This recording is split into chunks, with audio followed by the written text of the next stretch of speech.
Professor Milberg, who's our dean, the dean of the New School for Social Research, will make some introductory remarks, will introduce also Markus, and we're very happy to have Markus Brunnermeier here.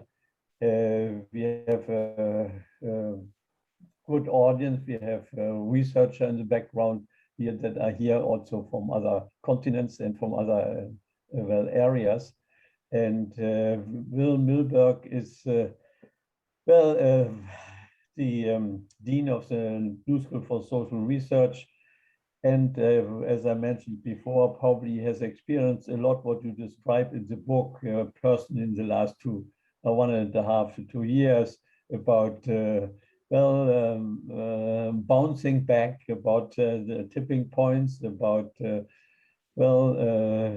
resilience, and particular as a practitioner, so to speak, getting through this crisis that we had.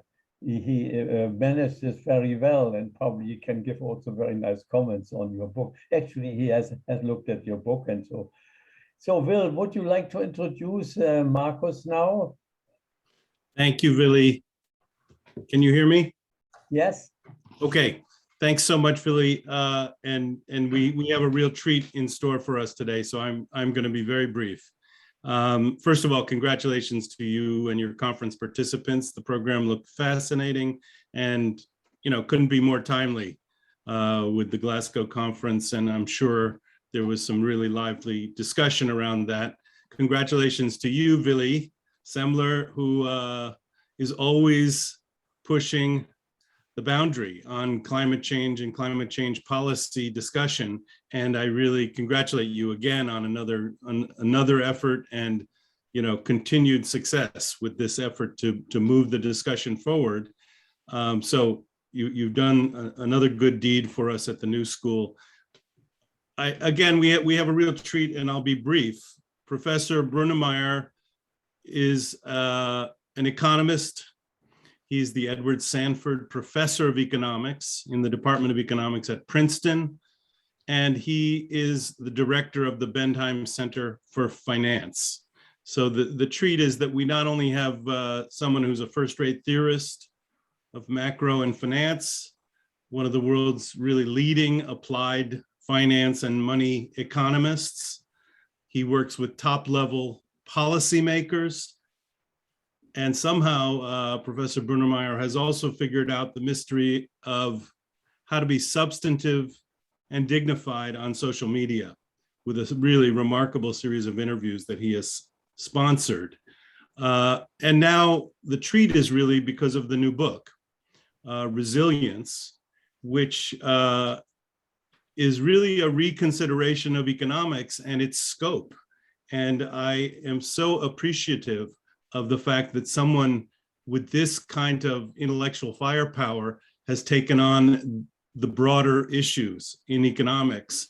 And whether it's about well-being, whether it's about the functioning of markets, whether it's about finance and money, or whether it's about climate and climate change, resilience figures in. And even when it's about deaning in a graduate school, as Professor Semmler said, resilience is a key characteristic. I wrote a paper back in 2013 called Methodenstrijd 2013, which was in the follow-up to the financial crisis of 08-09, looking at how macroeconomists had responded and comparing that in the history of economic thought to previous kind of crisis moments. And we looked at the Keynesian revolution and the Methodenstrijd of the late 19th century. And what we looked at was at what level did a rethinking of economics occur in the wake of these crises? And we identified 3 levels: the level of method, the level of epistemology, and the level of ontology. And we said at the deepest level, the ontological level, some of these earlier economic debates had taken place and had kind of configured the economic and economic dynamics and the understanding of markets, and then the understanding of how the economy is experienced by humans. at that deep level. We criticized the profession at that point in 2013 for not looking inward at the ontological level and being largely focused on method and technique and technical changes to the way we approach the macro and finance connection.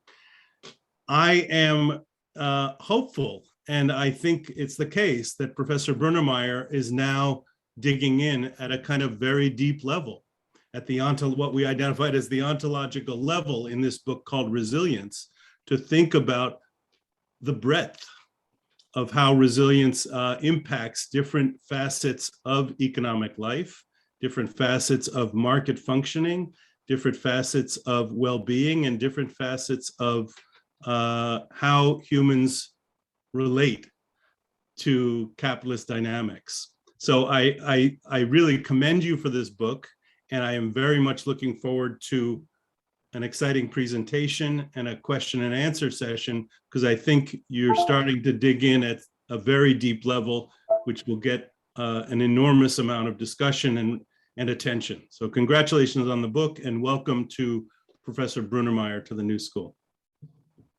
Well, thank you very much for your great and very inspiring introduction. I think you have set out now many themes, and so it will come up probably in the discussion round after this. But let's introduce. Well, let's start with Markus Brunnermeier now with his presentation of the book, and some after this we will have a number of maybe short questions or comments. I also will give some more broader methodological comments after his talk. So I hope we have a wonderful conversation in the next hour or hour and a half. So Markus, you would like to start? Yes, thanks a lot to both of you for the nice introduction and for giving me this opportunity to present at the New School. Let me share my screen. Okay, so what the book is actually, so if you expected a lot of stochastic calculus, it's probably not there. So it's a more big picture book and more, methodologically for approachable, ideally for a broad audience. So I will focus more on the big ideas rather than the mathematical execution. But the motivation of the book, as Will pointed out, is that I started the webinar series and I tried to, bring the profession's knowledge of how to manage the COVID crisis into the forefront. And I learned a lot from that, and I wanted to summarize that. And then I developed a common theme around it, and that's a resilience theme. And the idea is essentially that we're facing a lot of crises coming up. So we have the pandemic, there might be future pandemics, we have antibiotic resistance, financial crisis, cyber attacks, natural disasters, and we will have a lot of new technologies coming along with a lot of uncertainties and potential dangers as well, and opportunities, of course. And the question is how to deal with it, how to set up a society to handle this. And resistance is not really the approach. Resilience, I think, is the approach. And I would like to first define what I mean by resilience, as opposed to other concepts like robustness or risk avoidance and what role redundancies play and so forth. So the first thing I would like to contrast resilience with robustness. So robustness is actually the ability to withstand a shock. So it's like using the analogy of the French writer in the 17th century, La Fontaine, saying he compares essentially an oak with the reed. So the oak is very robust. So whenever what wind comes, it's very rigid and stands firm against any type of wind, while the reed is constantly bouncing back and forth and seems very volatile, very weak. But the big difference is that, at some point, if there's a huge wind coming, then the oak will fall over and it breaks through the robustness barrier and then can't bounce back. While the reed seems very weak in normal times, if there's a huge wind, it will still bounce back. And then in the story or in the poem, La Fontaine mentions so that the reed says to the oak, I bend, I bow, but I do not break. And essentially something which looks way more volatile turns out to be at the end much more stable than something which looks very stable, very rigid, and very robust.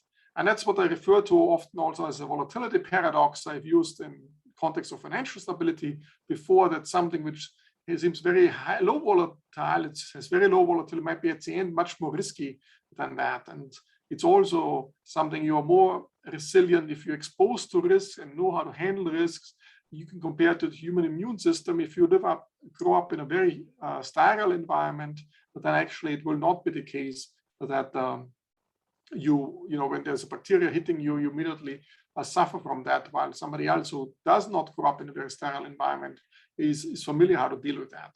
But what's the difference about robustness and resilience is essentially that redundancies you need for both of these concepts, but one is that you have fewer redundancies in terms of resilience, but you can redeploy them very easily. So you have some additional agility, flexibility to respond to that. And it's not about rigidity and having, being able to block all the different attacks. So the second contrast I would like to do is resilience with risk avoidance, where you just avoid risk in the first place. And risk is very different from resilience. So risk is a static concept. It's about the variance, or standard deviation, while resilience is a dynamic concept. It's about mean reversion. It's about bouncing back to potentially a new normal. And how do you bounce back? How quickly you bounce back, and where you bounce back to. So it's also different than that. And I have a different. So once you have resilience, you actually can take on more risk as long as is some risk with resilience. And what I've depicted here is that there's one path, the dashed line here. That's when you follow a riskless path, and the other one, which is essentially a more risky path, but with resilience. And you see in the long run, the more risky path actually will lead to a much better outcome. So if you have resilience, it allows you to take on some risk, which might lead to a higher expected growth. And this could be many, many things. And ultimately, you will be way better off. Even in the worst case, you will be better off than the dashed line, which is the riskless case. And so one has to keep this in mind. Sometimes just shying away from anything is not the ideal thing to do.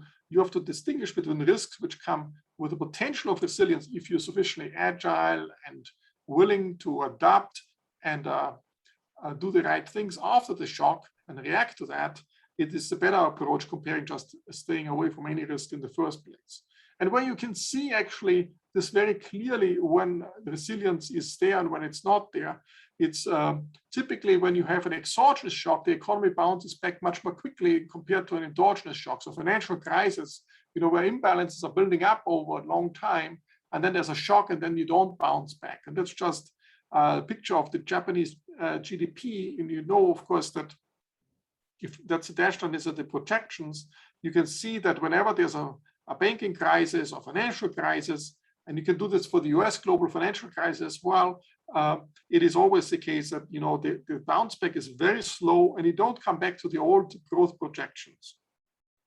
And the same is, it's always, but if it's an exogenous shock, it is typically the case like the Fukushima shock, the earthquake and tsunami, which happened in 2011 in Japan. So you have this huge decline, but you bounce back very quickly.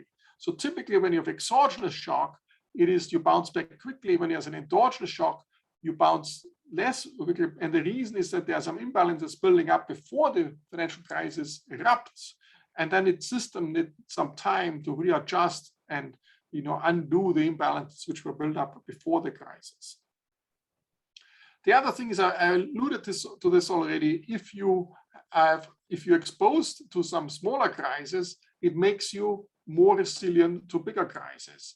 And so essentially, if you have an economic system or a society where you essentially make everything seem to be very stable, and you just push your can down the road all the time in order to avoid any small hiccups, you may just accumulate the risk and you build up the risk and then it erupts in one big go. So that's essentially when you should allow for smaller risks such that you know how to learn with it. And we have one striking example, of course, the countries which had SARS-1 and had to deal with SARS-1 that dealt with the COVID crisis much more quickly and much more forcefully and much better in the initial phase, at least, of the COVID crisis.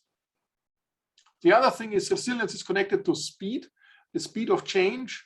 If there's a slow shock, then actually the reaction, you have more time to react and turn around faster. So if the whole society moves at a slower pace, and there's a shock which comes in a sequence of smaller shocks, let's say, then there's more time to react to that. While if there's a rapid shock or jump, in a sense, but then there's no reaction time to that, and then the actual typical turnaround takes much larger. And there are certain examples where it's always essentially there's a race between, you know, what's the speed of the shock coming and the speed of the reaction time. You can think of if you have a continuous process like a brownian, you can react to that. If you have jumps, you can't react to it. If I make it more formal here. Now, as I said earlier, so if there's some shocks where you can bounce back from, if there's resilience and you can work on the resilience and make the society more resilient, you can actually assume some risk because, you know, it allows you to bounce back, so it's less worrisome. So you really have to watch out for risks from which you cannot bounce back from, compared to risk from which you can bounce back from.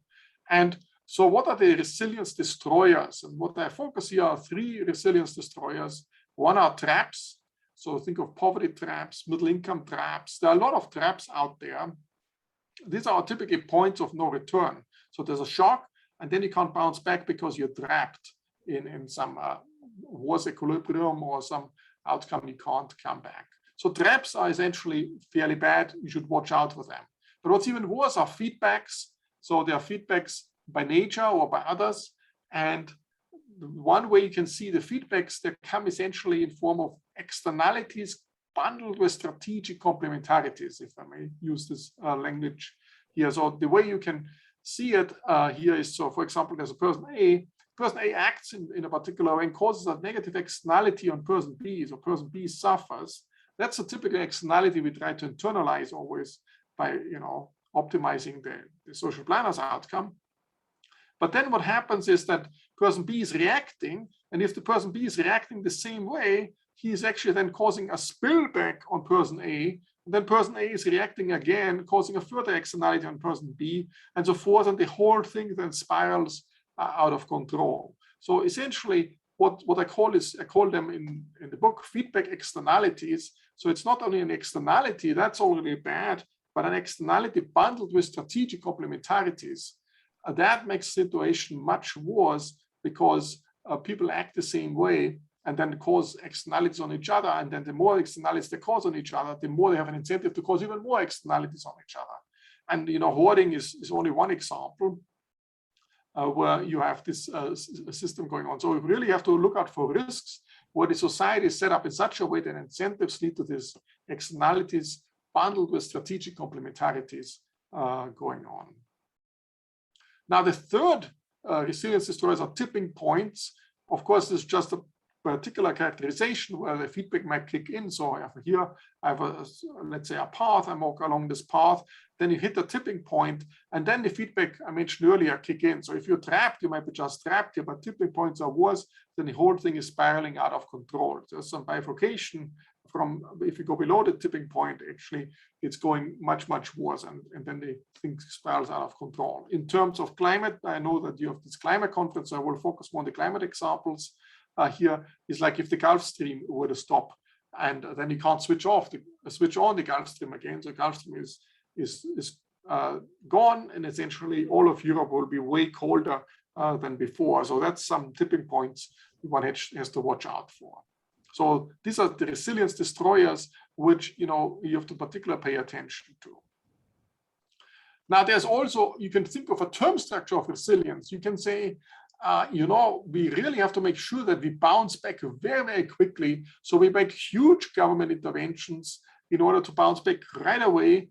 But by doing so, it might have the cost that you have less room to have resilience in the long run. So there might be a dynamic trade-off between resilience. So bouncing back very quickly right now comes at the expense to be more vulnerable for the next shock in the future, subject to traps, feedbacks, or tipping points.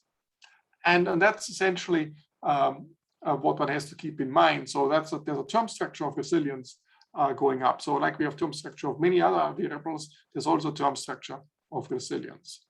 Now, the chapter 2 essentially then tries to contrast resilience to social contract, it's all about how to implement a resilient society to make resilience. And the first thing I would like to highlight, there's different forms of resiliency. So a society can be at the town level, it can be at the state level, it can be at the nation level, it can be at the global level.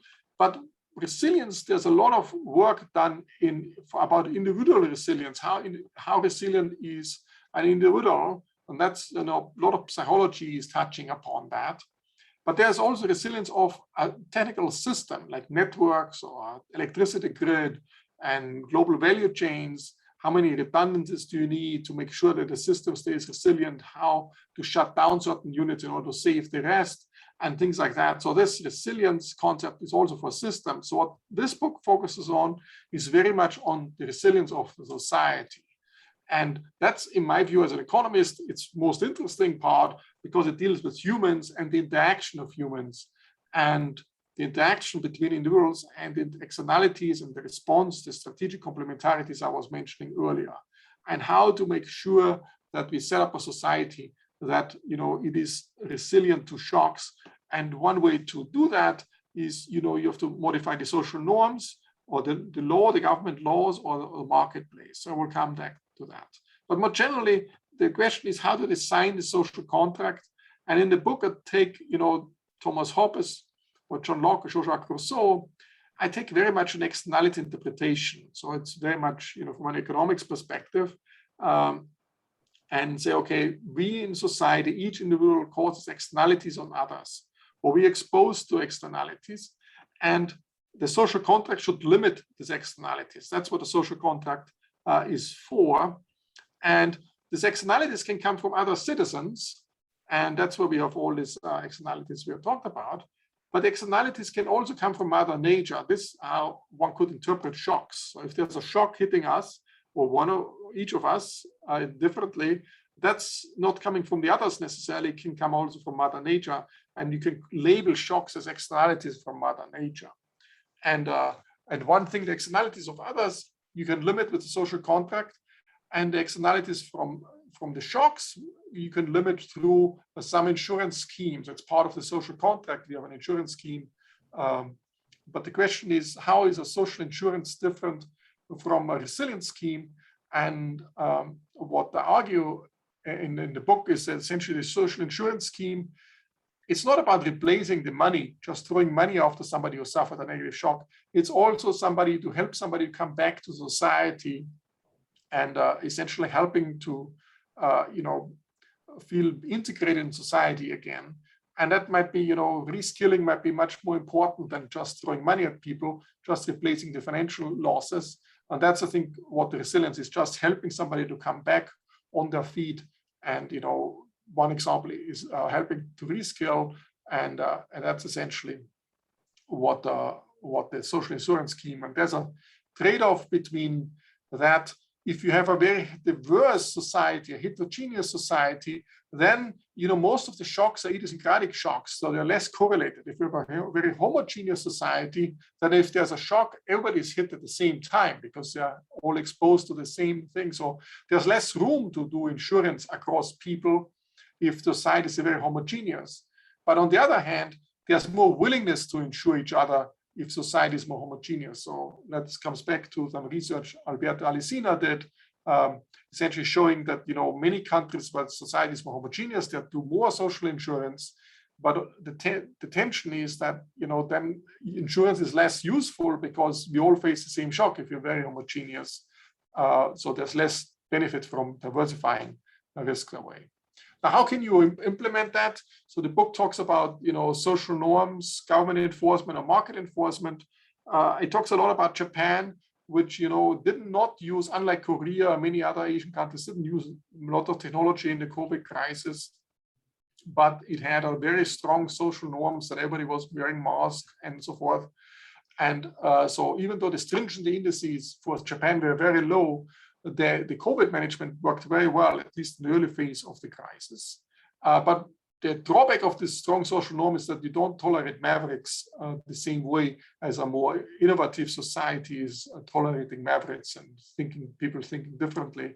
The other drawback of social norms are they're very slow to adjust. So if the environment is changing, then the social norms don't adjust to the new environment very quickly. And it's also the advantage, of course, it's just self-enforcing. So you don't have a police state looking after it, whether that's going on. So government enforcement, on the other hand, you can have essentially enforce it, at least in theory. So you have the command and control you can do with Pigouvian taxes and other things, and they are faster to adjust. So essentially you have to pick in between social norms and governments and markets, you have to pick an optimal mix, and this might be very country specific and historically driven what works for you. And then of course markets are much more agile and aggregate information better. They're starting new innovations, new vaccines and all this, and they can play an important role as well.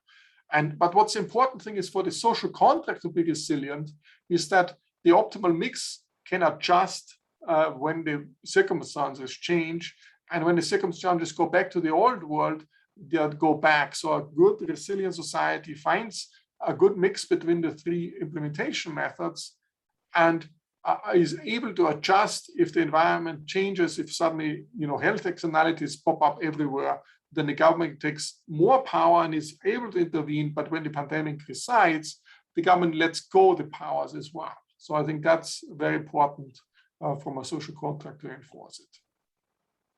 I make a conjecture essentially arguing that autocratic societies are more like the oak. They're very robust, seem very rigid, and everything is much better enforced in terms of rules. There's huge surveillance and so forth. But essentially there's a robustness barrier when you have a transition of power from one autocrat to the next autocrat, but then it becomes very volatile, and the oak might fall over. While open democratic societies are much more resilient, they seem much more volatile all the time and wobbly in a sense, and they're open to mavericks and all this, and it's much harder to see a stable environment. But at least this transition of power is much smoother in this sense. There's less of a robustness barrier, so it's a little bit more like the reed in this sense. Now the book then goes into various areas of policy, health policy.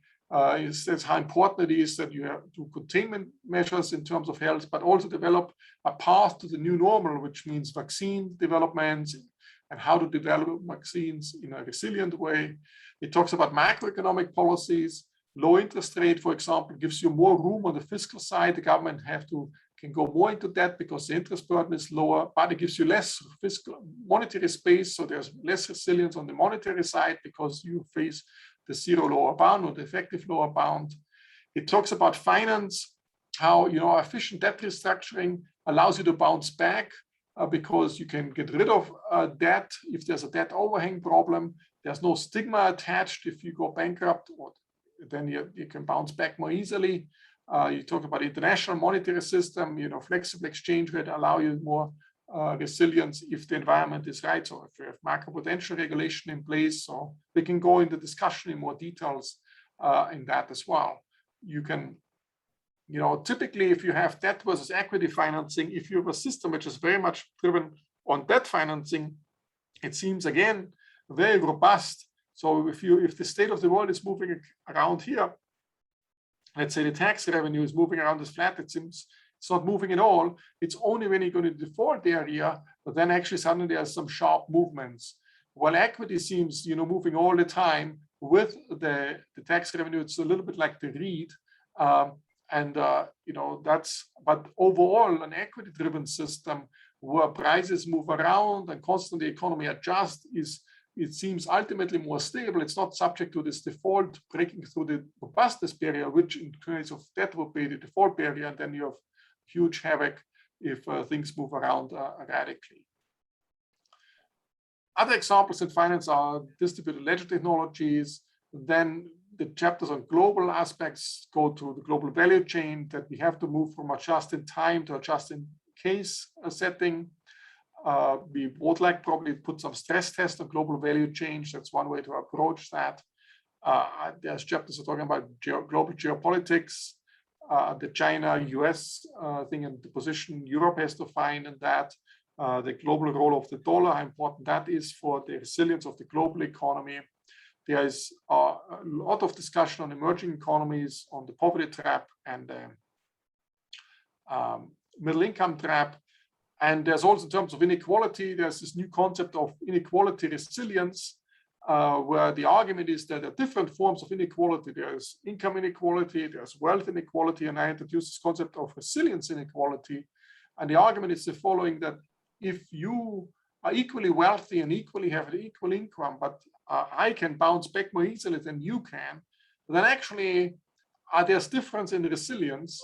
And the fact that I can bounce back more easily helps me to go into more risky projects and allows me to do different things.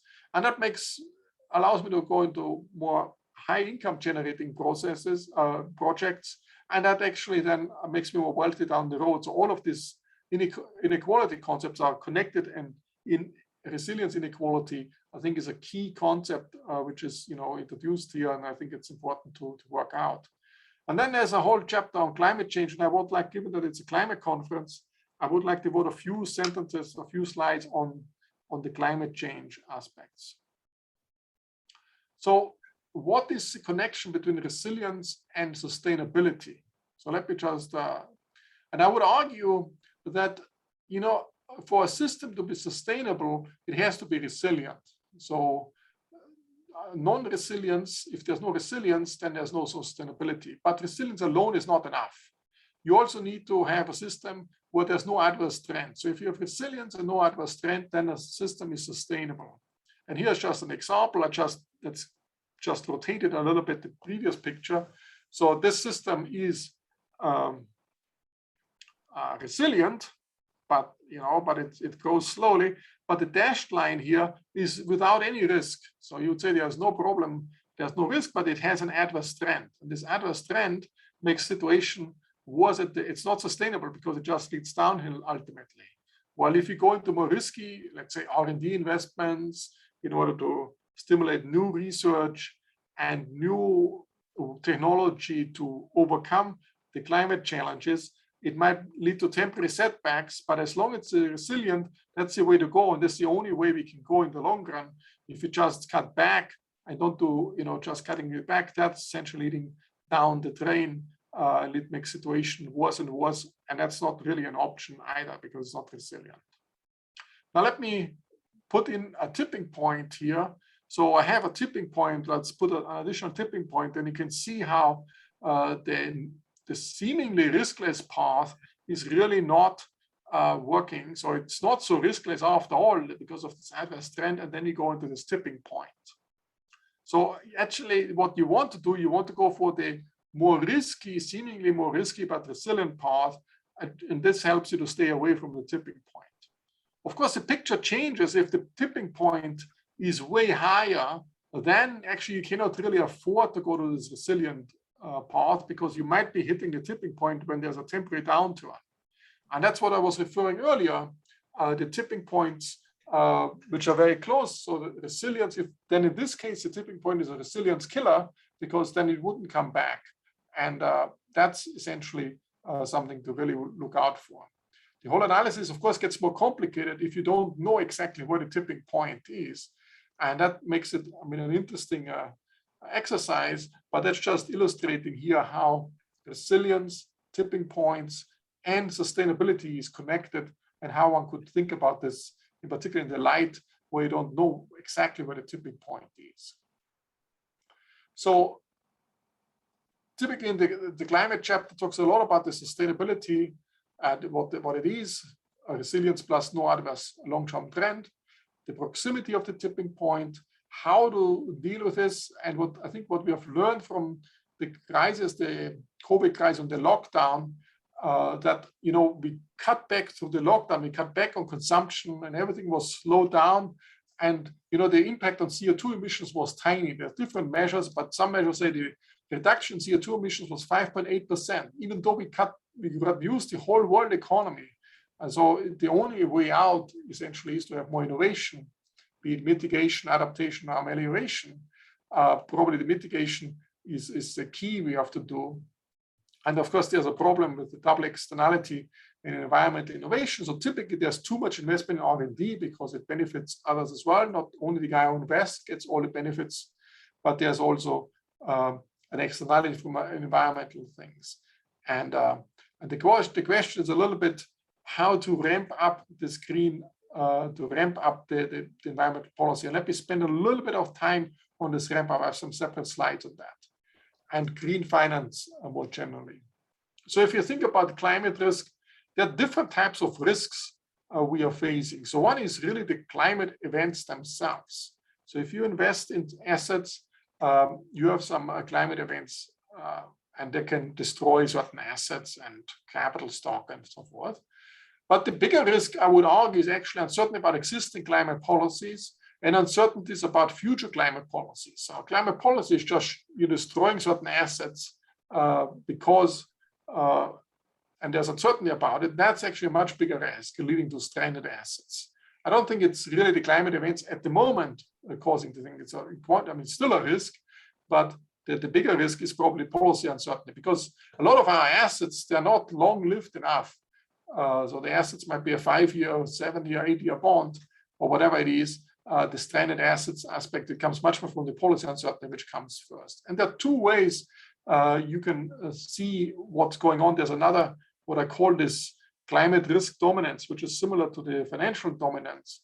Essentially, there are two ways the outcome could be. So for example, if the climate policy is such that we have limited climate risk provisioning, so if there's very limited climate risk provisioning, so people don't have, or companies don't have to put a lot of extra capital aside if some risk were to materialize, some climate risk. Then in that case, so we don't do much. So we don't do much on the climate risk provisioning. So firms don't have to put extra equity capital aside. Then there will be strong political resistance and lobbying, to do something. And then when the shock hits, then there will be strong resistance and lobbying. Hence, these two uncertainties will not be very pronounced. Then there will be limited stranded assets in the first place, which would justify that. Of course, there's another equilibrium where very strict climate risk provisioning, so you really have to put some equity buffer aside.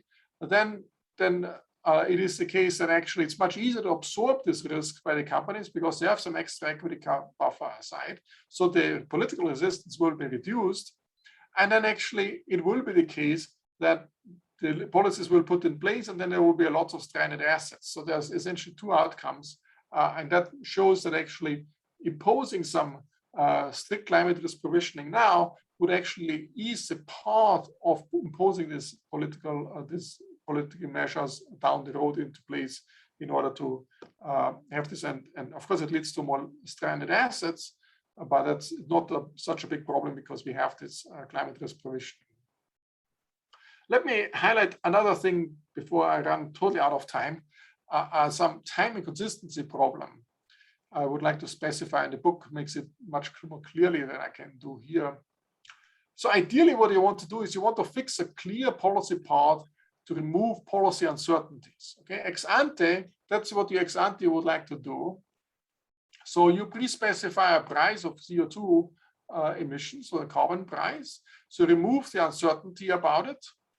You can either remove the uncertainty about the price or remove the uncertainty about the quantities, about the CO2 emissions. Okay, so if you do that, or you can do some interim solution, you can trade some pollution permits, and then you adjust, the quantity based on what you want to control more, the price or the quantity. So if you don't adjust the number of pollution permits outstanding at all, but then the quantities are fixed and the price might be very volatile, or you say, okay, I intervene and buy and sell this as like a central bank intervening, pollution or environmental central bank intervening, buying and selling these pollution permits to stabilize the price, but then you have more quantity fluctuation. Whatever you want to prefer, but you would like to have a very clear policy path that reduces some risk premium. So you would like to announce we will have a very clear policy path going forward the next 10, 15, 20 years. So we reduce risk premium, and that makes it easier for companies to plan accordingly. That makes it easier for companies to make certain investments, it reduces the funding cost because the risk premia are lower.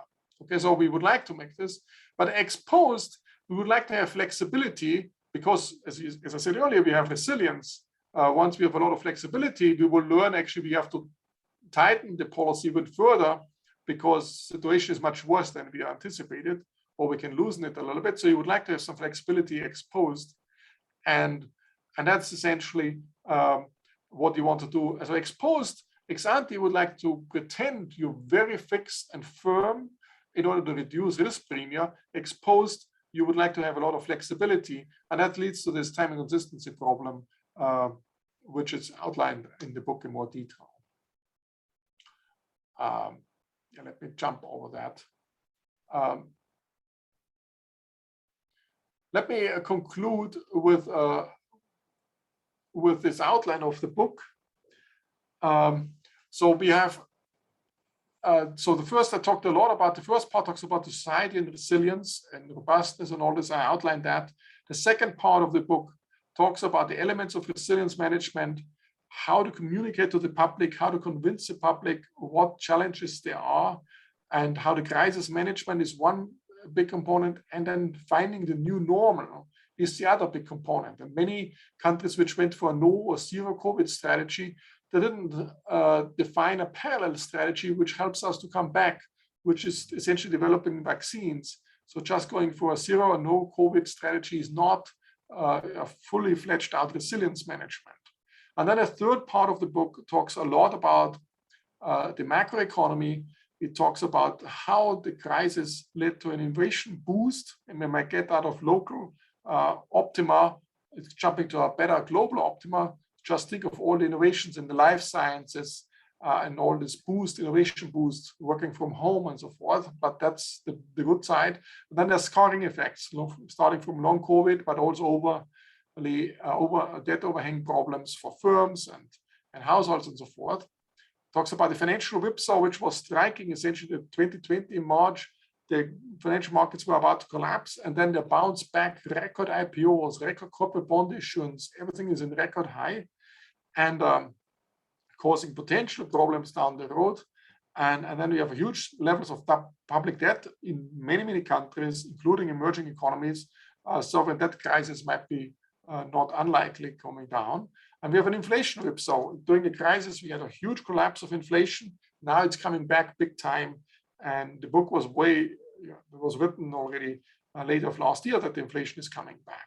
And then there's the whole global aspects, the emerging markets, developing economies, the geopolitics, the world order, global finance and the value chains, and finally the climate chapter, which I outlined before. So let me leave it here, and then probably we can have a nice discussion from there. Thank you very much, Markus. I just want to load up, let me see, share some comments there that Markus has asked me to do make some comments about some aspects of the book. This is so rich that it's very hard to justify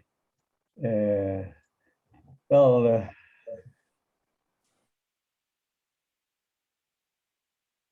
to intend to make comments on the whole book. It's incredibly rich. So, I would just want to say, well, three aspects that I'm not in all of them interested, but in the third one in particular. So resilience means bouncing back, so to speak, well, until you meet some resilience destroyers, so to speak. Yeah, and my main slides here that I do is going into these dynamic processes that he has everywhere in his book, though less formalized, though less referring actually to the dynamic models that exist in this area, but incredible rich dynamic processes. So, and which I will mainly comment on. But of course, the main part of the first part of the book is on social contracts, and the interesting aspect is there. Well, social contracts are usually in collective choice theory as the aggregation of the individual interests But it takes into account these externalities and the feedback of externalities among the society and with nature. And I think that's a very new idea of a social contract. I will get back to that maybe later a little bit more. There's a very rich presentation of a lot of macroeconomic issues on the point of view, is there resilience? Is there a loss of resilience? Is there bouncing back? A lot of topics are discovered in the book, which is very, very inspiring also for, I think, PhD students to look at those topics again from, well, Markus' point of view. What I want to do a little bit more is going into these dynamic processes that are hidden everywhere in his book, so to speak, is in the back of his mind. And so I want to spell those out a little bit more with some modeling. And what I said is a very limited well, type of comments that I'm doing, but it might be interesting. So dynamic processes, so to speak, they have some local and some global properties. Global, I mean, how does the system, so to speak, respond to bigger shocks as opposed to small shocks? And so what happens locally, though, I had introduced the term corridor stability. And then what happens after this? So when, for example, the resilience destroyers are set in motion, that's another question that affects, that's more the issue of global stability or global resilience. There could be still some global resilience after this. So why the economic processes that I see, there is so the structure of this, some vulnerability arising. There are some shocks that are still they're still under control through some local resilience. Then there is some corridor stability that holds for this area, so this part here, but then the corridor stability might well meet some tipping points, and then you have some rapid deterioration moving into traps, regime changes. And so these are a sequence, so to speak, of well, also types of dynamics that are very rich in the whole book. But I want to a little bit focus on the corridor stability and also how that was discussed in the economic literature, that could be equivalent to what I would say local resilience.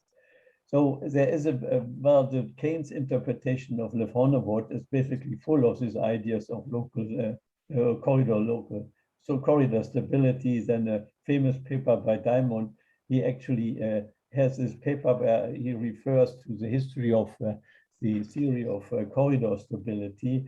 This is so usually in economics, so you have either convergence or non-convergence, or mean reverting or non-mean reverting, and the conventional economic doesn't like much non-convergence. And where is the starting point was basically in Fisher. And that's where well, Minsky, Kindleberger, and partly also Keynes and Tobin and Malenvaux all refer to, thinking about local well, resilience or local corridor stability as the following. Well, he writes in the two papers, 32 and 33, on the Great Recession or Depression. He says there, the Depression is an example of debt deflation, depression of the most serious sort. The debts of 1929 were the greatest known. They were great enough not only to rock the boat, but to start the capsizing. So in other words, you see the allegory, so to speak, with a boat that you can rock for a while, but if you rock it too much, you have a tipping point, you flip over and you become unstable. So to speak, that became somewhat the definition of a corridor stability. And this is modeled. I could model this with some differential equations. I will stop this, not doing this. But you can think about, well, the global and local stability in the following way. or global and local resilience. So I somewhat use now his terms. So you have global, so to speak, mean reversion and convergence. So that is locally converging, it's globally converging. You have a larger shock, you have a smaller shock, it's all doing this, you converge with somewhat some attractors there. Then you have the case that your dynamics of economic dynamics could occur in such a way that you have locally, so to speak, an unstable dynamics, but you have a globally stable dynamics. So it could still, this is what's usually in economics is used for. Well, the Hopf bifurcation is used for this. You have some suddenly bifurcation, so to speak, from some stable system to an unstable, but the unstable is only in a certain corridor, but globally it could be still stable. But what now is the new thing is it could be also locally stable, so to speak, and if you get to certain tipping points, it becomes a little bit unstable, but then it's globally stable again. Yeah, so we can have many combinations, so to speak, of locally stable, globally stable, locally unstable, globally stable, locally unstable, and globally also stable. That is one type of models that we see in the literature, which have usually only one attractor. And Markus often talks about also two attractors or two equilibria or so. I get to that in a second. Yeah.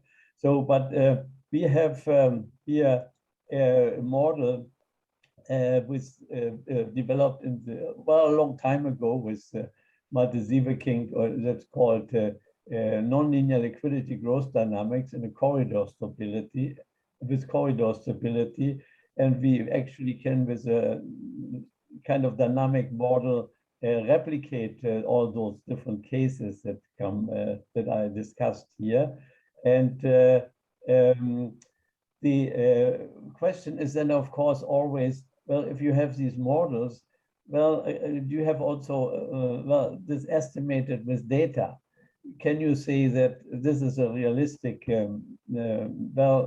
economic dynamics that you can replicate with data? And that's what we did in some other paper where you have a local unstable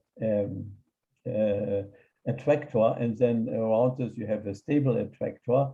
And this is, so to speak, we are globally stable but locally unstable. And this was a paper in earlier times that we did with some US data on liquidity and economic growth of firms. So, but now I come to Markus' next point. So you could be, if you have your resilience destroyer there, so to speak, you could end up in another equilibrium there. And this is the whole work on debt dynamics. And Markus knows this very well. So Blanchard there's often Blanchard in his seminars there. Blanchard talks about the bad and the good equilibrium there.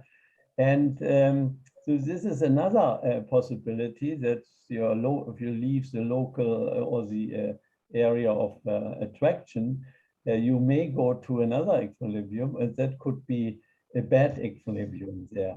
And the bad equilibrium, the good equilibrium and bad equilibrium. And we're using some data of the graph here.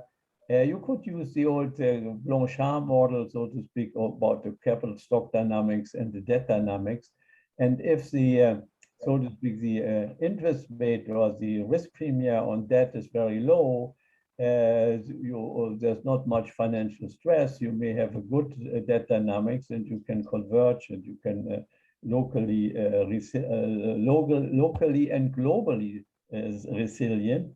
So wherever you start, so to speak, with your debt to capital stock ratio, here's the capital stock ratio, you always converge to a local point, and this means that you are locally stable, locally and globally stable. But the other equilibrium is a bad one, And the bad one equilibrium, that is often occurring where you have high financial stress and you have a huge risk premium. And the higher the debt is, the higher is the risk premium. You have the feedback effect. And this feedback effect can actually make your dynamics between capital stock and debt dynamics unstable.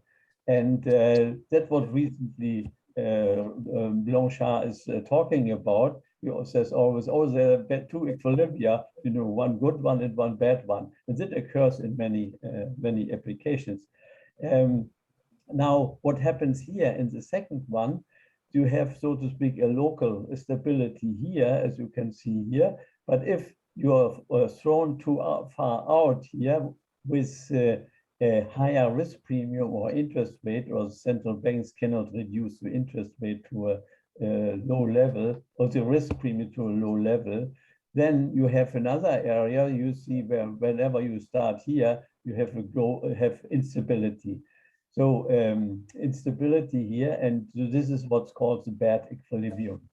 And so you can have this good equilibrium, and you have the bad equilibrium if you have this feedback effect with the interest rate and the risk premium here. And we have well used this for some also econometric studies of debt dynamics, and it seemed to hold. The famous, well, Draghi sentence, so it's basically having also in mind these two equilibria. A bad equilibrium, namely an equilibrium where you have self-fulfilling expectation, you may have self-fulfilling expectations that generate not that feed upon themselves and generate adverse and very adverse scenarios. And that's where, you know, he intervened with policy and said, well, we will never let the euro go. So, but you see, he is also referring to this bad equilibrium. The question is, however, how you model, so to speak, this dynamics with a bad equilibrium that is not stable here. And that's where our analytics has stopped, and we are looking for some well better skills to study this. This can happen when you have these coming from Bautin bifurcation theory. So when you have an attractor here, so it's two equilibria. So in other words, you start here anywhere and you attract back here to this stable equilibrium. But if you have a large shock, there's another equilibrium, which is a saddle point, and you're moving out of this, and so that will be unstable. So you won't be able to converge here to some equilibrium because it's unstable. And so the analytics for this is still missing. And so I hope to engage also some other people who can solve this analytically. We have solved this only numerically so far. The next point is he talks very often about traps. And so if you go out of these local resilience or local stability, you may switch, and you have really resilience destroyers, you may end up in another, you end up in a trap, in a poverty trap, or in a trap of a climate disaster. Yes, those type of models also exist already. And Assayades was the first one who developed this growth model with the traps, with poverty traps. And so the standard model, so to speak, has only one equilibrium, that is this one here. But this type of model, when you have, for example, increasing, decreasing returns, and when you have financial market frictions and financial market risk premia in, for example, developing countries in certain regions, or when you have an exit of human talents and entrepreneurs or from these regions. So you have multiple equilibria. You have one here, you have one here, and you have here. And any, so to speak, if you are below this region, or any shocks that moves you below this region, you will end up here in a poverty trap.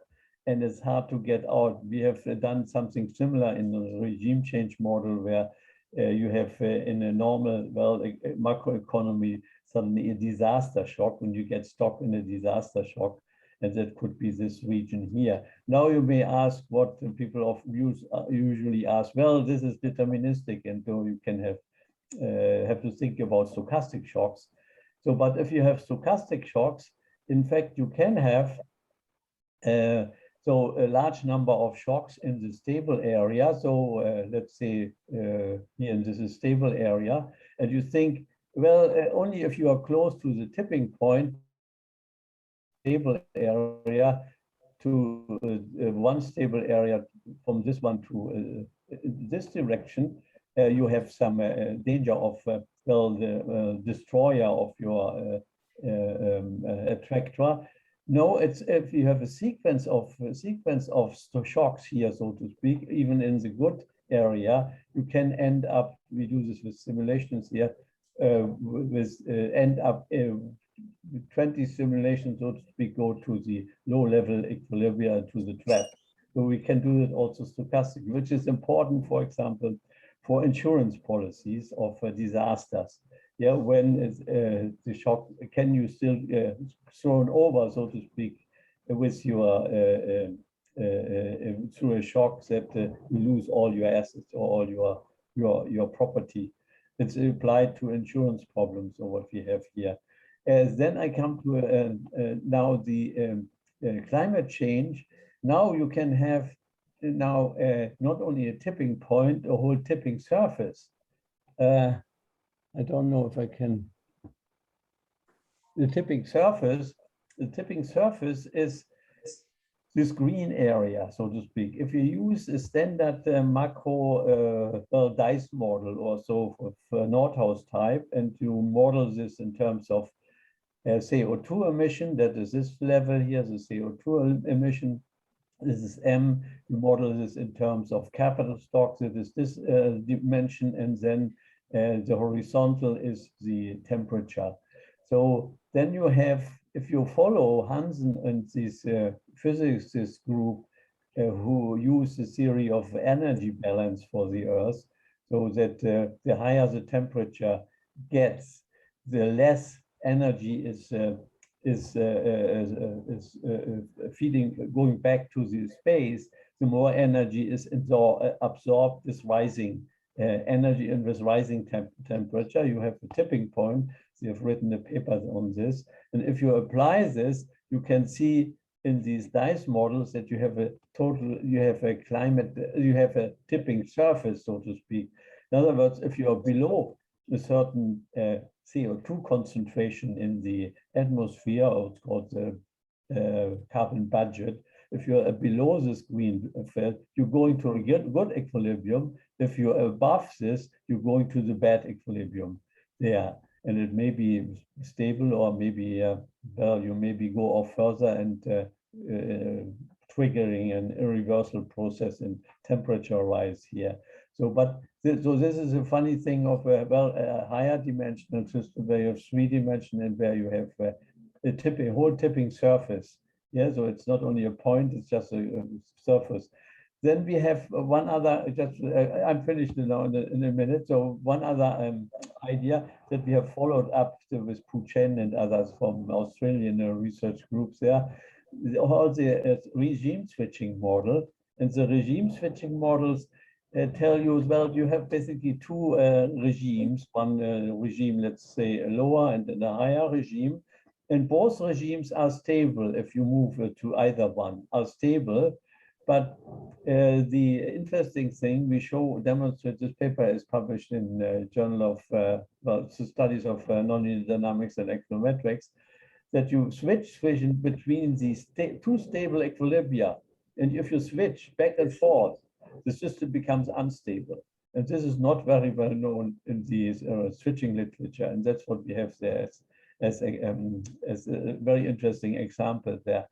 So these are, so to speak, some modeling of the very complicated process between the stable and unstable regions, and which I have focused a little bit here on it.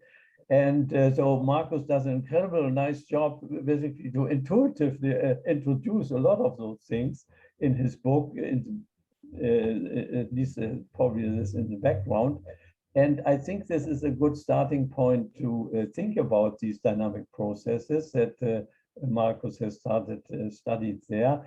And in fact, then the implication is also what Markus called, well, there are lots of policy implications. So on the time inconsistency problem, or on, well, in DSGE models, you have one model that holds forever, one policy that holds forever.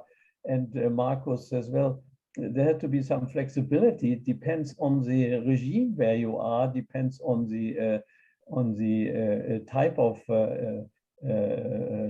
dynamics that you face. A typical point with the trap or not, and so and another, or it depends on the corridor stability. For example, some regulation or that introduces buffers or liquidity buffers or foreign reserve buffers for currency stabilization, that enlarges basically the domain of attraction. And so such policies are very nicely now, can nicely be pointed out after that book of Markus now. Maybe there are two things that I just wanted to ask Markus, which he has not, so to speak, much thought about or in the book. When you get out, so to speak, in a trapping region, or you have resilience destroyers, and you get out of the normal, so to speak, one of the historical answers is usually that the framework that you use for resilience dominance are somewhat, namely the contract theory, that changes over time. So contracts are, undergo historical evolutions. Contracts are interpreted. Contracts are enforced, or there's erosion of contracts. And there is also, a policy has a big influence what the current, somewhat social, cultural, economic contract in Germany is, or in the US is. So these contracts change over time. They also depend on the perception of fairness, so to speak. And but what these contracts do, the contracts that Markus has contracted probably has in other parts, these are done across the generations now. But what about the intertemporal contracts between current generation and future generations? And Hans Jonas was a philosopher at the New School, and he said we only can apply the principle of responsibility, so to speak, for being responsible what happens in the future. And it's hard to use some contract theory for the intergenerational problem. So one other problems that I might point out, Markus doesn't discuss much, so to speak, if you run into traps or recessions, or your resilience destroyer set in. So usually, historically, a lot of countries have built up social security systems. Yeah, social security systems are, so to speak, the buffers, so to speak, against these traps and so recessions or crises and so on. And also, there is a lot of, but Markus, I saw this in the book, actually dealing with that. So implicitly, there's also the other aspect. Well, you know, if you have if you are rocking the boat and the boat capsized and is flipping over, there of course you have some people who have a life vest or a lifeboat, and some other people not, so to speak. So what is the heterogeneity effect then of these flipping over? So I think this aspect is also a very important one. But otherwise, I think it's a wonderful book and a great inspiration for macroeconomists and also social scientists to look at the very complex dynamics that he has presented in the book. All right, so I'm not sure you want to answer and respond to that, some points here, or we have some other comments or some other.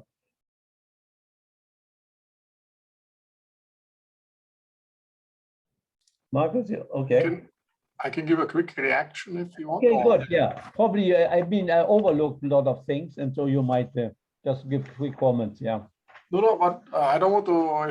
If others have questions first, we can also invite. It's up to you. All right. Let me see if there are. Teresa, are you there? No, let me see. Teresa there? No. Well, then probably we can go to Giuseppe. He also has looked at the book and he might want to give some useful comments. Giuseppe, are you there? Yeah, I'm here. Sorry, Markus, I didn't read your book. I had, as Willie said, quick look at what was available, and I couldn't understand. So please, if I make a mistake, please correct me. So there is something like state intervention, like Kurzarbeit, no? Yes. And then do you say there maybe that the reallocation, this could stall the needed reallocation of workers from dying industries into growing ones? Then the issue is, those workers maybe have a set of skills different from what is needed in in the other industries, like the growing industries. So some of them would need time and investments for retraining, and some of those workers are just unfit. They cannot be retrained. So then is the society that should think about what wants to do with those people. And then another comment is about the forest. This kind of example that you made, that is in order, it's like a parallel. You want to diversify. So if you have different kind of trees, is better, no? Yes. And that is the parallel with finance, that you diversify risks in this way. But what about the shrinking middle class in in our economies, in developed economies in the last decades, that reduce diversification?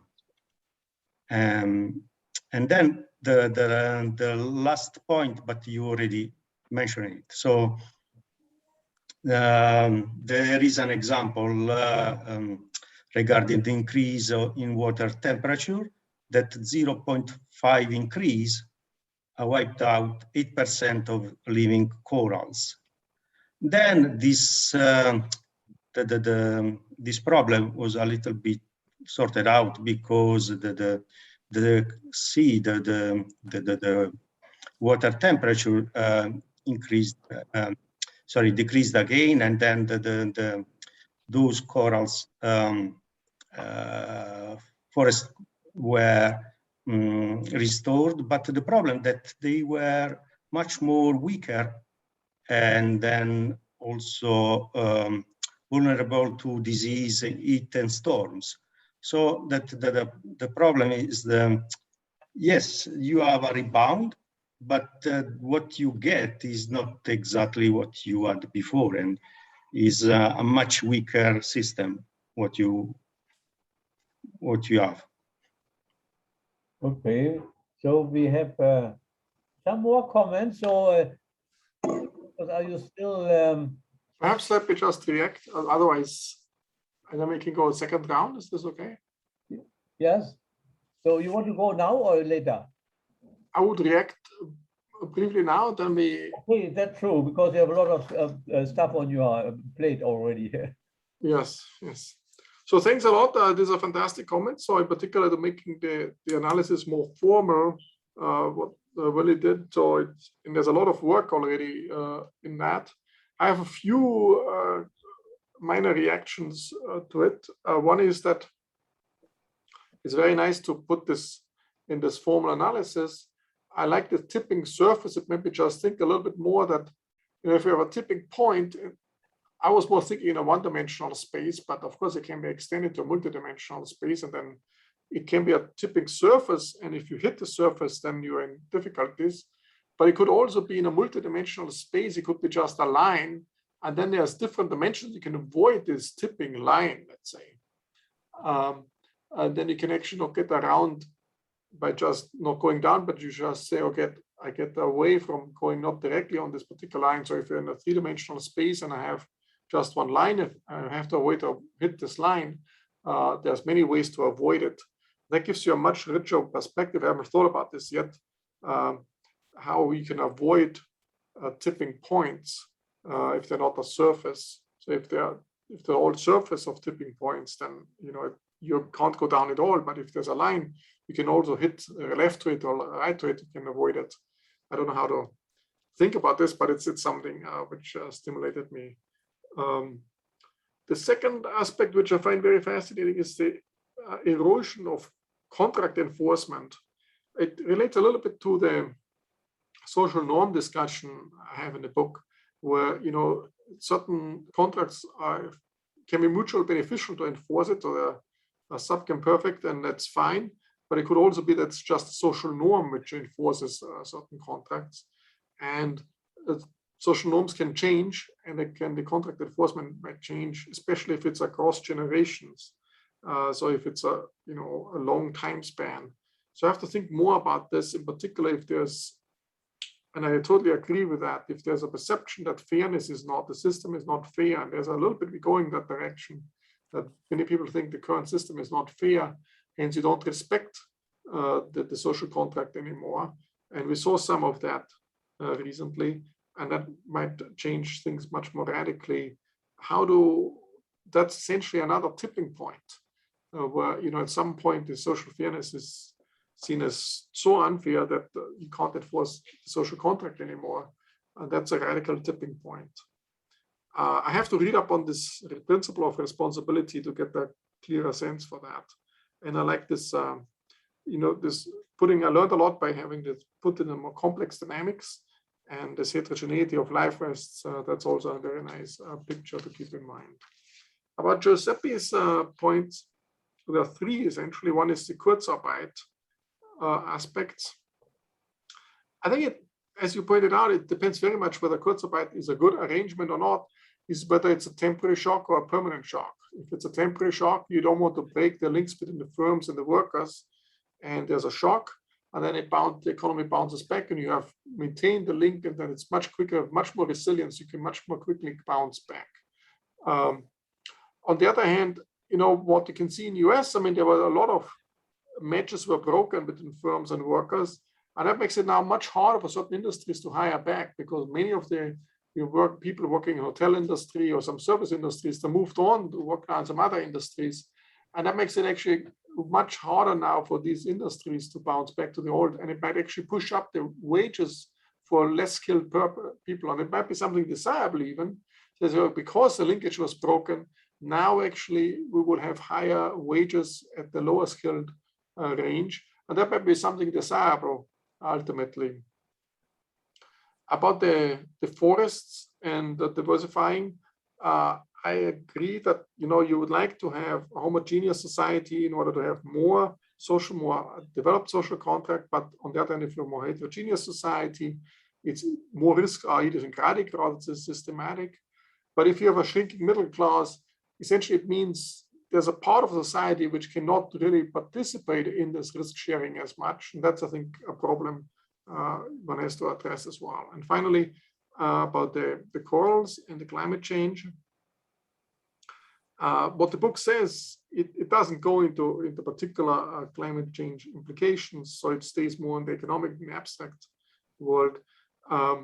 It's essentially you bounce back to some new normal, and the new normal might be better than the old normal, higher minimum wage than before, or whatever, but it might also be worse in certain dimensions. So if you have a climate change and the corals rebound, but they rebound in a much more less resilient state later on, then it's actually new normal is not as good as the old normal. And that depends on the specific problem one has in mind. And for the corals, it seems, I'm not an expert on that, the new normal is not the same as the old normal, even though it seems there's some bouncing back. That's not really bouncing back to the same quality we had before. Very good, thank you. I think we can go to the other questions as well. So Joe, you want to start, and then Jose? Okay, thank you. Really, thank also Professor Brunnermeier for the presentation and great insights.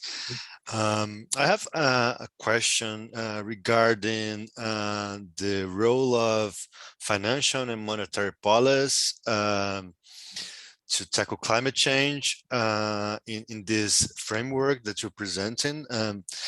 At some sense, your insights remind me the perspective of some analysts that I know that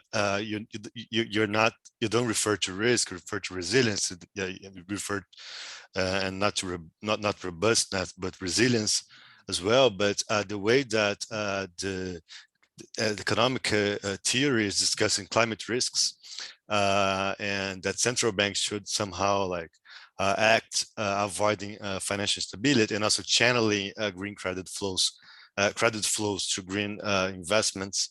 It seems like your framework could consider it at some point by central banks in managing their climate strategy. What are your thoughts about that? How can central banks consider that in their mandates, in their financial and monetary policy tools, if they should or not? Please, thank you. Maybe you want to answer this first, or? Okay, I can do that.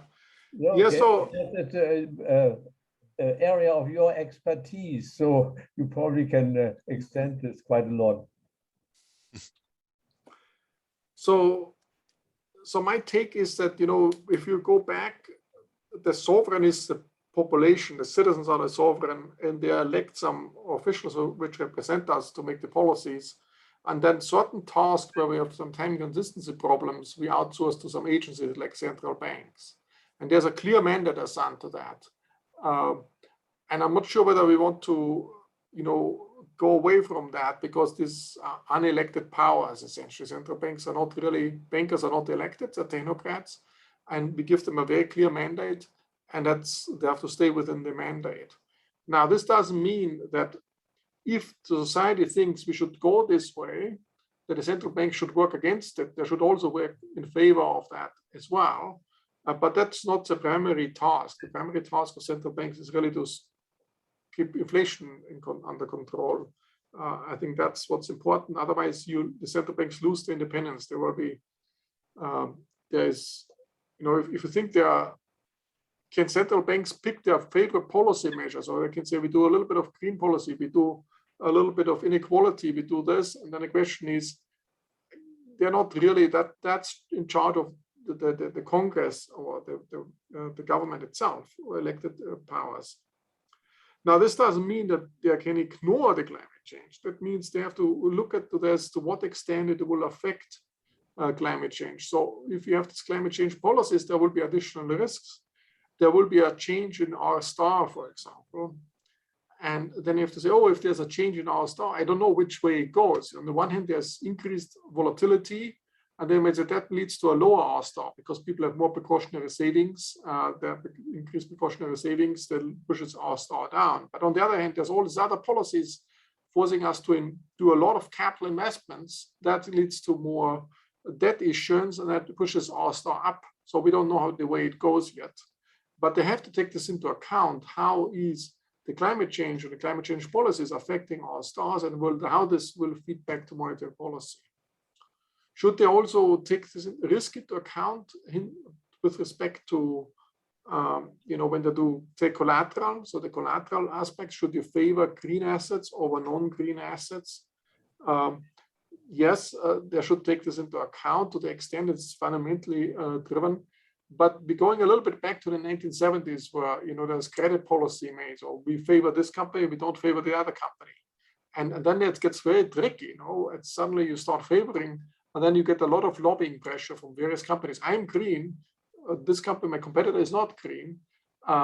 That's very dangerous in a sense. So ideally, one should stay a little bit neutral as a central bank, and not, there's the whole rating. If you look at the ESG ratings, they're all very washy, let's put it this way. So there's a lot of recent studies now showing that the correlation between pollution and the rating, the ESG ratings, is zero. There's no connection between the two. And actually it's the opposite. More highly polluted firms get the higher ESG ratings. So one has to be very careful on this, not to be drawn into this, because otherwise you might compromise your main job to make sure of price and financial stability. Then you probably would also not, there's a discussion in the ECB, and I think you intervened there too, about the selective credit steering or policy. So in some way, if they buy bonds, they of course they select credit flows in some or the other directions. So when I was there for half a year, so we had the discussion, well, should the ECB more well oriented towards selective credit flows? And there was also a nice paper today in the sessions suggesting that they do more selective credit flows. So in other words, to no, I think I think it's important to stay neutral.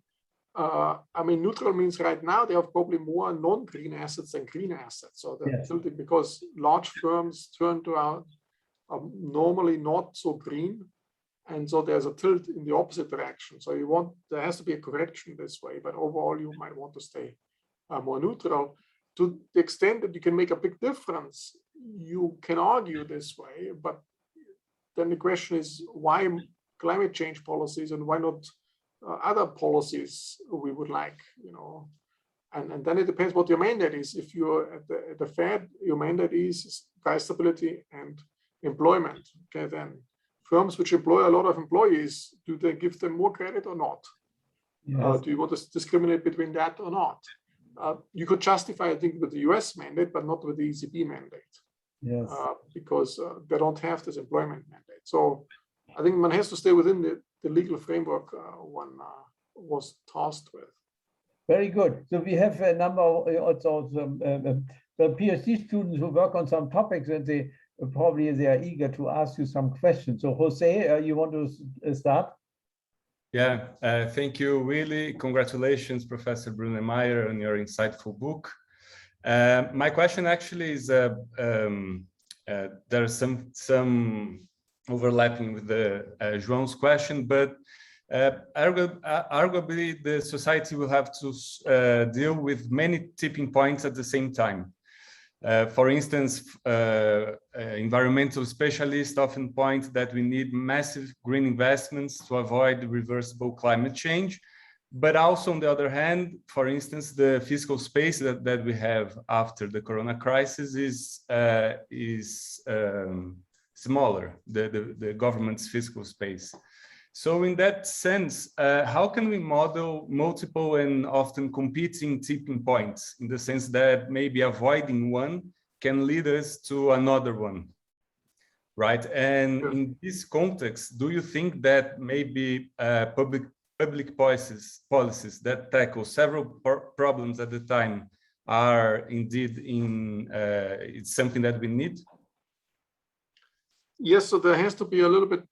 That's a very good point. So there are many tipping points. It reminds me of the tipping point surface, in a sense, with the whole continuum of them. Yes, so, and it's also, I was referring to when I talked about this resilience term structure, you could avoid a tipping point now, but then you might get in the future get into one. So it could also in the same area just over time spread out.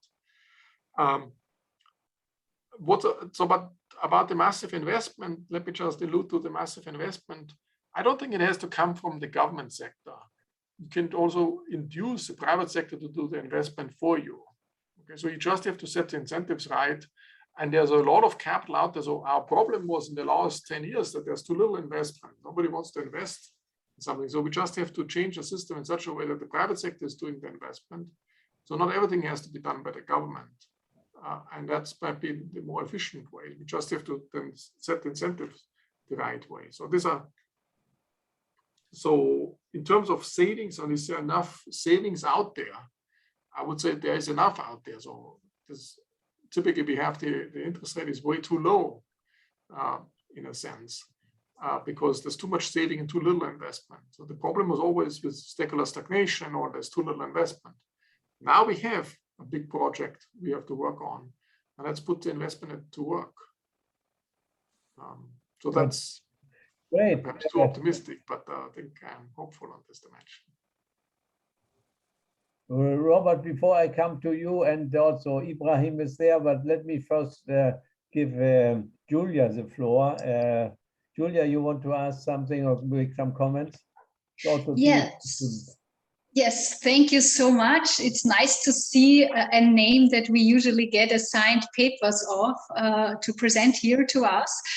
So in your book, in chapter number 10, you cite Paul Schmelzing on the interest rate. And he also had a talk on how the COVID crisis can be compared to the Great Plague of the 14th century. And actually the Renaissance came out of that. Economically. And so my question is, if we are really on the brink of a new renaissance, what will be the legacy that we will leave? And will it be a greening of the economy? Will this something that will last the next 500 years? And in particularly on your work with the bubbles, can we compare this to the cost and burden sharing that we need for climate-related meltdown disasters? So this is a huge question. So, all right. So that's going across centuries. So I mentioned in the book that the Great Plague, there is some claims there that it led to the Renaissance. So I was citing the sources, and I don't know whether it's really true, but that could be very well be. But it's also the case that when the Great Plague happened, they didn't know that the Renaissance will come. Similarly, we don't know what will come of the COVID crisis. It would be too ambitious to provide an answer. So we don't know what the implications will be. Of course, it led to the feudal system with the Great Plague. Wages went up significantly, land prices collapsed, and it really led to a fundamental reshape of society. And I think the Great Plague, where a third of the population died in Germany and in Central Europe, it's probably the COVID crisis less dramatic than the Black Death in the Middle Ages. And so I think it will be less dramatic. It will have, of course, implications. People's attitudes towards life is probably changing too, and towards work is changing. But it's probably too early to speculate what the implications are and whether it will lead to the greening of the economy. So if you ask me, the COVID crisis lead to a different attitude towards environmental policies? I'm not sure. I mean, the whole Friday for Futures movement and all this started way before COVID, and COVID slowed it down a little bit. What I think the COVID crisis really showed that we have to focus on technology and find a way out through technology, just cutting back consumption like we did through lockdowns and not traveling anymore and all this, has very little impact on CO2 emissions. So it has to come from, radically doing research and zooming in there and doing investments, as we said, and there's a lot of money out there which can be put to work to really focus on that and focus the human mind on this to make a difference. But that's just my personal take on that. And then we have to see what other aspects are changing. All right, I have three questions more. So do you still have a little bit of time, Markus? Yes. Yes. Okay. Robert has now his hand up. Robert Larrick. Thank you. Thank you for this discussion and important talk, the importance of resilience and importantly we work. And are you familiar in terms of getting support, actually various issues? Is the, you spoke about the debt crisis. Is the IMF and the UN doing enough, which the Secretary General calls a code red for humanity? And are you familiar with the Aspen Institute's in New York City, Business and Society, that there is plenty of capital, as you brought up? Judy Samuelson is the director, I believe. And the business is a much more holistic orientation, commitment now from the Business Roundtable, the major corporations that might be able to look at this study and book on the need for better investment, utilization of capital towards green risk management, which they have a focus on, as well as social justice. And also in that regards for better politics, I'll send you a link to the UN Mental Health, just did a report that they gave to the UN, also on the impact of global climate change and the impacts on our children also. People are usually, corporations also have children, workers have children, as you know, and huggables. And they're very depressed, and the impacts when the stress factors on people, if their homes get blown away, fires, or just their futures, is dramatic, as well as stress in the area. That's brought up even surprisingly that the heat can cause additional depression and even violence. And these issues are all concerned to the business and should be to the rest of the political community. Okay. Can we work, how can we get better politics again and work at business? I think is a major mover on these things. Subaru, I see as a big PR and investment for investing in forests. Don't we need, how can we get more of that? All right. And support for your good work. Okay, Markus, could you pick up some points that I mentioned, or is that? Yes, I mean, I can say something. I agree. I know I have never been at the Aspen Institute, but of course I've read about it. So the whole Business Roundtable, better investment, that's a whole new topic. I'm a little bit worried that this might be just a PR exercise. So it's like this whole greenwashing thing. So it's essentially enhances the power of the CEOs, because the CEO says, I did it because of this, I did it because of this. You can fund a lot of each pet projects. So in general, I think it's good to take this into account, but one has to be aware that this will be exploited for PR reasons and greenwashing and other things. And it should not be used as an excuse for the government not to impose certain regulation in place. So if the argument is the following, yeah, now the business will do it, we don't need the government to impose laws anymore and provide social, then I think it's going the wrong direction. That's a little bit the danger of that. Because many companies will use it as just for the CEO to establish his position and fund his own pet projects and greenwash essentially. And that's a big issue which we haven't really figured out how to really incentivize then the CEO to really satisfy all these other criteria as well. Okay, now we have Ibrahim.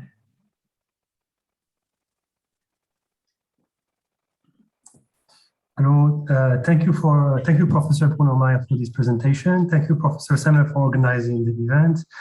First of all, I haven't read your book yet, but it's on my to-do list. So my question is rather a bit abstract. I still have troubles understanding the concept of resilience, in the sense that for me, resilience depends on a benchmark. And how can we say an economy is resilient? On what are the criteria for that? Because we need to agree on the criteria of resilience in order to describe a model being resilient or not, or in more from a more theoretical perspective, whether we are in a good equilibrium or a bad equilibrium. And I think this can have a lot of important policy implications. Another question I have, I think this, and I hope, I mean, I might be wrong. Can we consider the concept of resilience from a modeling perspective as a state variable or as a control variable in a dynamic control model, for instance, or just a parameter? Sorry, that's the last question you can. It's probably, it doesn't make sense, but I was thinking about it. So it's a good point. So let me say the following. So one easy way, let's suppose you have only a stochastic process and there's a mean reversion on it. And essentially what you return to is the mean. So, or the return to the steady state. And the question then is, how quickly does it take you when you shock? How long does it take to go back to the steady state? So that would be one way to measure it. And the benchmark would be the steady state. Okay, and so it's quickly from because I work with the continuous time stochastic models, and for instance, I model asset returns with the Ornstein-Uhlenbeck processes, for instance. Can we consider the theta or this mean reversion speed as the resilience parameter? That's correct. Yes. Okay. But of course, more generally, that's when you have only a simple stochastic process, then your mean reversion parameter theta, whatever it is the resilience measure. But it could be also be that it bounces back to a new normal. So normally you say we bounce back to the steady state or to the stochastic steady state. And but you could also think of you bounce back to a new, in the real world, you don't bounce back to the old setting, you bounce back to a new setting. And then it would be a more general framework that's more vague. But then the second question about, is it a state or control variable? It can be both, but you can think of a world where policies will affect the mean reversion. And it is part of the control of the government. Not directly control, but they control certain policies which then affect the mean reversion. So it is more a control variable, I would say. In many models, it's just a parameter. But I think it should become more a control variable where we essentially say, you know, we have certain policies in place so such that we bounce back more quickly. And then it will be a control setting. Very good, very good. So thank you. There's some one more question there. Who was this? Oh, Joel. Yeah, Joel. Maybe that's the last question. I think then we should stop. We already overrunning our time. Yeah, Joel. Yeah, you've just brought up the role of different parameters, and it just seems to me that a lot of this analysis is lacking consideration of that natural resources are finite. It's not unlimited, and it just seems to me that some of the criticisms of models have been that they should play a lot more. The quantity and the quality of natural resources should play more of a role in policymaking or formulation. Good question. Yes. Okay. I mean, yes. So in many models, there's a resource constraint, essentially, that you have a finite, and that's indeed the case.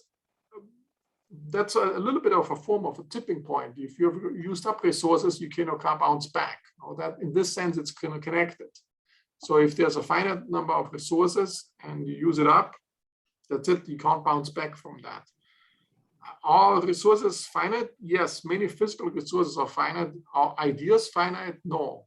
So as long as we can invent new things and make things better and use fewer resources, physical resources, to make it better, then I think we can avoid the resource, the finiteness to some extent. So, but we have to come up with clever ideas to consume, get the same utility out of it, but by consuming fewer physical resources. I just want to say my original economic mentor, his final words in class was, beware of techno fixes. So I think it's important that, you know, we have to look more at structure and the economic structure and not just keep on waiting for another techno fix. Thank you. Okay, just, I give you a perspective and you tell me, you live in the 1970s. There's the Cold War. And I tell you in the 1970s, we will double human mankind. So we will go from 4 billion people to 8 billion people. And we have the Club of Rome, limits of growth and all these things. You would say it's totally hopeless. We go in a catastrophe. And what happened in the meanwhile in the last 50 years, we doubled not only the population, the world population, but the total number of people in poverty went down. And that's because of the human ingenuity and, you know, their way to fix problems. And I think so I'm optimistic on this things, but, you know, if you had put me in the 70s, somebody could easily have convinced me, you know, not only might we face the Cold War might become hot, but, you know, it's totally, the challenges are just enormous. We double the world population within the next 50 years. And everybody's talking about the limits of growth and all these things, and peak oil, and who knows what. And nevertheless, it's quite a miracle how many people got out of poverty. And the number of people in poverty, the absolute number of people actually went down. So just to excel a little bit of optimism at the end. But just my quick answer to that is the number of people who don't have access to the vaccination in the third world. So we're all sitting here being able to get the third shot, but, you know, that's all our technology advances are not giving them an answer in terms of resources, you know, and the like. And there's still, I just differ with you of how many people are receiving the benefits of all our technological advances, that some of us are living from those advances, but just the fact that even our phones, that we have to get certain critical metals, that we're still doing colonization of Africa to grab those metals to make those phones. I think we have to really talk more about equity and impact of our actions. Thank you.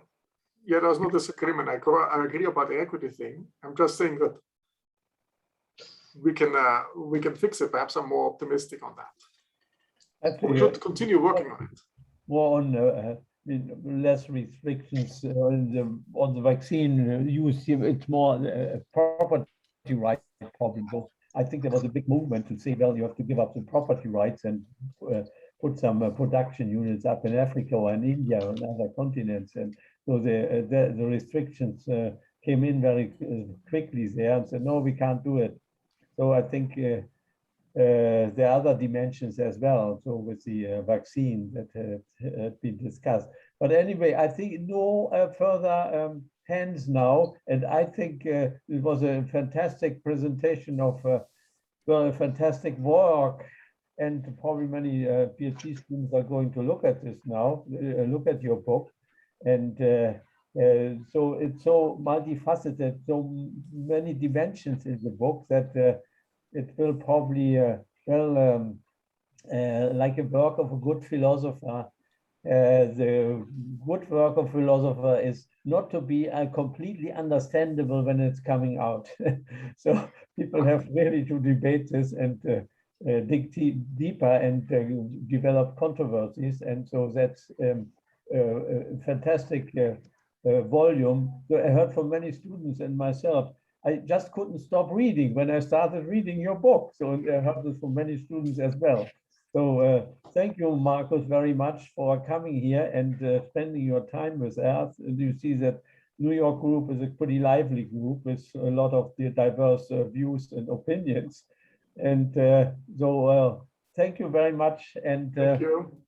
We will follow up some of your further writings, I guess, and also thanking to the presenter of this workshop here, the researcher with their new projects that they have presented here. Thank you for the commentators and who ask questions now here. And I think we can close this now, and so everybody feel safe, and maybe see you another occasion then. Thank you, Markus. Yeah. Thanks, Willie, and thanks everybody for giving me the opportunity and for thinking about resilience.